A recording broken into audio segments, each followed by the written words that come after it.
Welcome back. A sad story for the world of baseball and certainly the metropolitan area. Tom Seaver. His family announced yesterday that the Hall of Famer has advanced dementia and he will retire from public life.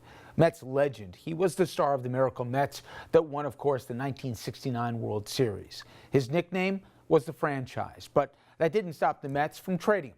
Seaver, all in all, won 311 games. He's a 12-time All-Star, and he won 3 Cy Young Awards. Joining me now is Mets beat writer for the past 35 years, Rich Catino. He's also author of Press Box, Revolution, and a new book coming out in June called The Miracle of 1969. Rich, is it fair to say that Tom Seaver is the greatest all-time Met? I don't think there's any question. If there was a Mount Rushmore for the Mets, Seaver would be there, probably Mike Piazza would be there as well, maybe even David Wright and maybe Darryl or Doc. But Seaver has to be number one on that list, no question.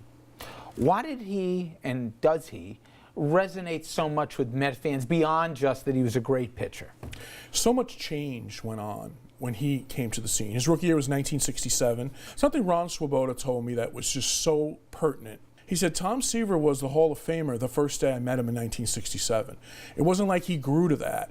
And the leadership that he showed every single day, even telling us things we didn't want to hear, like the day Cleon Jones got taken out of the game by Gil Hodges because he wasn't hustling.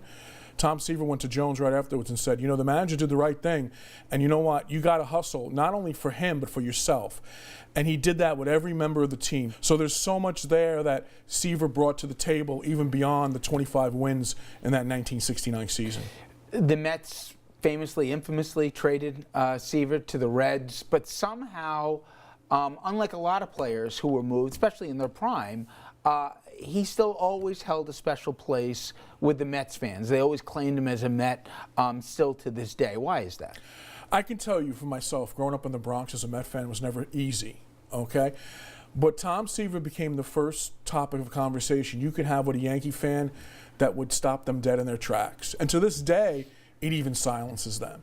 I think his staying power was there. There's a great time in the 1969 season. It was like late in May where the Mets got to 21-21.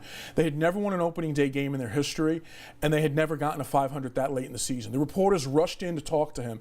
You know what Seaver said? That just means we've won as many games as we lost. It doesn't mean anything else.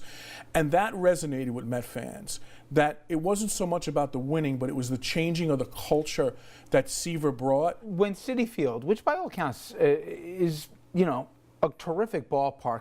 People thought they missed an opportunity in the beginning because it felt as much about the Brooklyn Dodgers as it was about the Mets. And they've made efforts to change that. But a lot of people think, particularly with Seaver, even before this recent diagnosis, the Mets should do more for their signature player, if you will.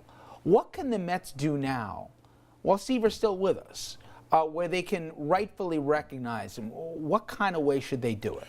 One thing I would do is change the name of the home bullpen to the Tom Seaver bullpen. Make sure that every Met that puts a uniform on and goes on that mound understands what Tom Seaver brought to the table.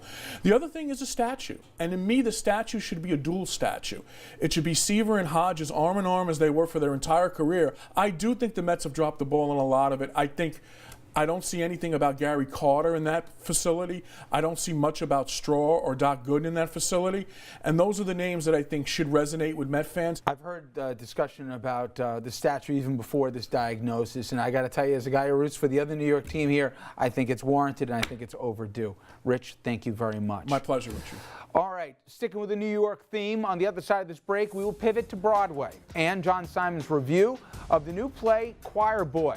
It's a play written by an Academy Award-winning screenwriter, but the question is, did it pass the infamous Simon's famous picky standards? We'll tell you after this.